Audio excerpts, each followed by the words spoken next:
जारी हैं, तो आज का यह वीडियो आपके लिए किसी तोहफे से कम नहीं होने वाला, क्योंकि पेंशन से जुड़ी इतनी बड़ी खबरें सामने आई हैं जिन्हें जानना आपके लिए बेहद जरूरी है। आज हम बात करेंगे EPS 95 higher pension, supreme court के आदेश, श्रम मंत्रालय की बैठकों और साथ ही CCS पेंशन रूल्स 2021 में बड़े बदलावों के बारे में। और हाँ दोस्तों, कई लोग कमेंट में लिखते हैं यह फेक न्यूज़ है, गलत खबर है, लेकिन याद रखिए, यहां हम आपके सामने हर खबर तथ्यों और आधिकारिक रिपोर्ट्स के आधार पर रखते हैं ताकि आपको पूरी सच्चाई पता चल सके। तो चलिए बिना देर किए बढ़ते हैं आज की बड़ी और ताजा खबरों की ओर।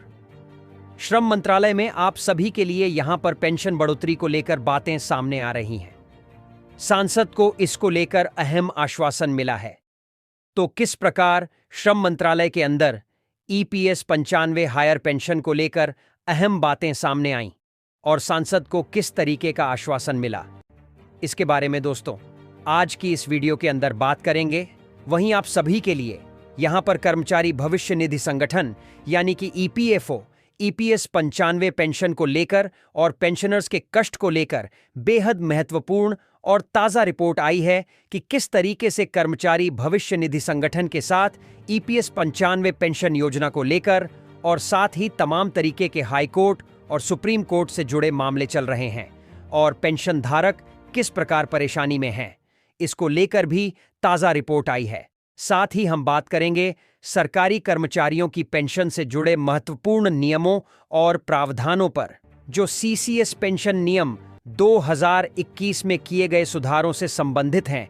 बिग ब्रेकिंग न्यूज़ आप सभी के लिए निकल कर आई है, तो यह जानना जरूरी है कि इन सुधारों से पेंशन धारकों और कर्मचारियों को क्या लाभ मिलेगा।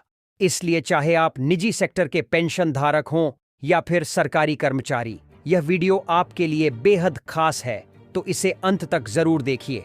और अगर आप हमारे चैनल पर नए हैं तो चैनल को सब्सक्राइब करना न भूलें। तो चलिए बढ़ते हैं सबसे पहली बड़ी खबर की ओर। EPS 95 हायर पेंशन को लेकर जो बड़ी जानकारी सामने आई है, उसमें श्रम मंत्रालय ने इस मुद्दे पर चर्चा की है और सांसद को इस पर अहम आश्वासन मिला है। हजारों कर्मचारियों की उच्च पेंशन के मुद्दे को लेकर दुर्ग के सांसद विजय बघेल ने श्रम और रोजगार मंत्री मनसुख मांडविया से भेंट की है। कर्मचारी भविष्य निधि संगठन के रायपुर कार्यालय के रवैये से नाराज कर्मचारियों ने सांसद के माध्यम से अपनी मांगें श्रम मंत्रालय तक पहुंचाईं।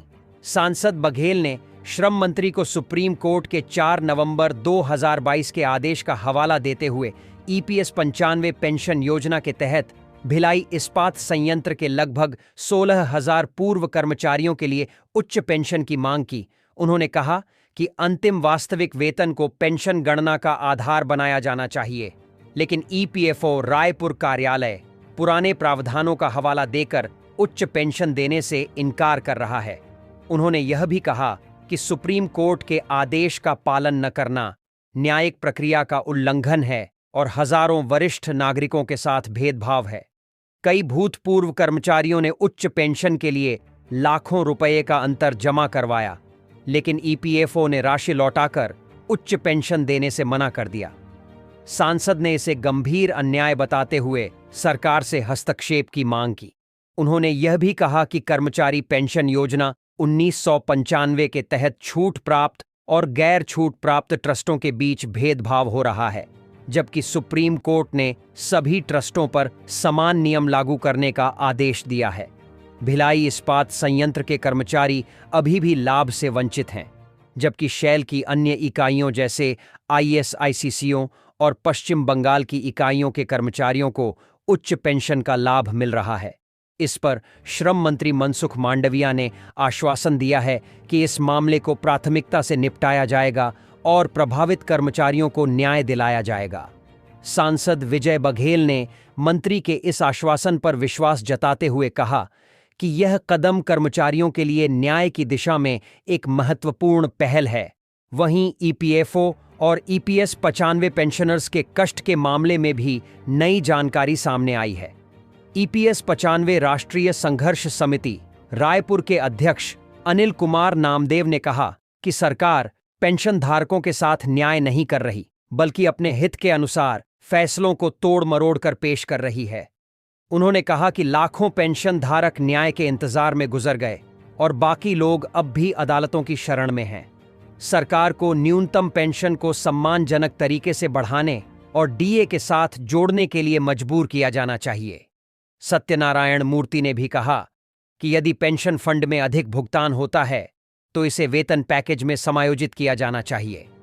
केंद्र सरकार अपने कर्मचारियों का वेतन आयोग की सिफारिशों के आधार पर तय करती है, जिससे पेंशन की लागतों को ध्यान में रखा जाता है। यही कारण है कि सरकारी कर्मचारियों का वेतन पीएसयू कर्मचारियों से कम होता है। फिर भी न्याय संगत पेंशन मिलनी चाहिए। अंत में बात करते हैं सीसीएस पेंशन नियम 2021 के संशोधन की, जिसके तहत सरकार ने पारिवारिक पेंशन से जुड़े नियमों को और सरल तथा समावेशी बनाया है। अब किसी भी कर्मचारी की सेवा के दौरान मृत्यु होने पर परिवार को वित्तीय सुरक्षा सुनिश्चित की जाएगी। परिवार पेंशन के दरों, सेवा अवधि और अन्य प्रावधानों को स्पष्ट किया गया है ताकि किसी भी परिवार को असमंजस न हो। साथ ही यदि पेंशन भोगी या पारिवारिक पेंशन भोगी की मृत्यु हो जाती है तो लाभार्थियों को समय पर भुगतान मिले, इसके लिए प्रक्रिया पारदर्शी की गई है। इन संशोधित नियमों से पेंशन भोगियों और उनके परिवारों को राहत मिलेगी और पारदर्शिता बढ़ेगी। दोस्तों, अगर यह जानकारी आपको पसंद आई है तो वीडियो को